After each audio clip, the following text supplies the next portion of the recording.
Выступление подготовлено для второго фестиваля конкурса народной песни «Агмень» имени Рощинского. Дмитрук Максим, категория «Б». Белорусская народная песня «Летила куля» и белорусская народная песня «Ох, як ехал казак на долину».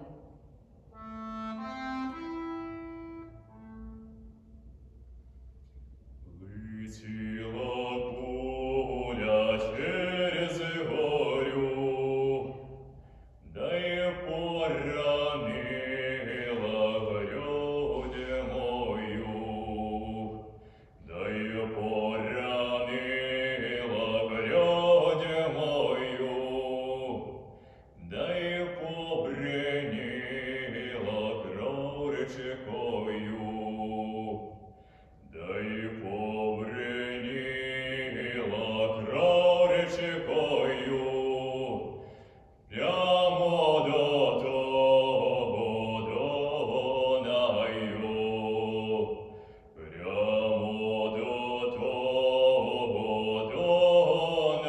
Дунаю, де же моя мати ж воду брала, де же моя мати ж воду брала, да й свого сина вспоминала.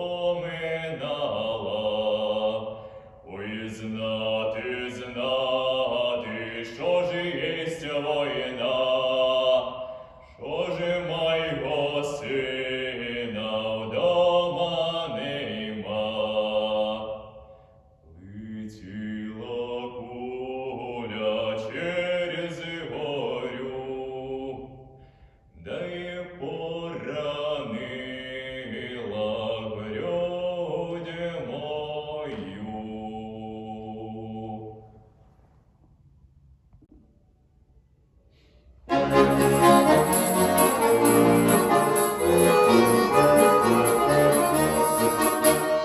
Ох, я приехал казак на долину на своим быстрым баранным коне.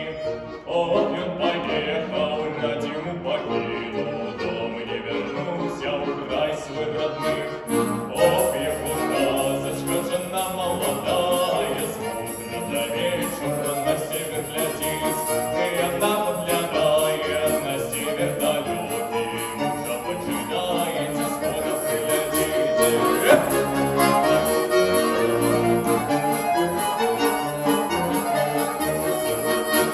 А вот поднялся ветер с полночи на полдень, и он принес ответ свой казацкой жене. А молотком, молодочка, не плачь, не рыдай, да своего казаченьку старцем поминай.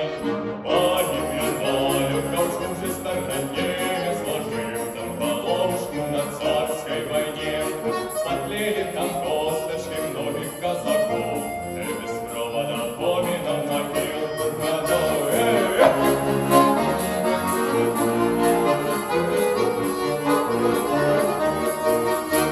А молотка, молодочка, лети на долину, насыпь над казаченком высокую могилу. Там стал на могилу камень тесовый, а на тем камне повинно пиши: кто вроде в крае, девкам не беги, враги прожидая добром помяни. Погиб тут казаченька, заложив голову, покинув на горюшка молоду жену.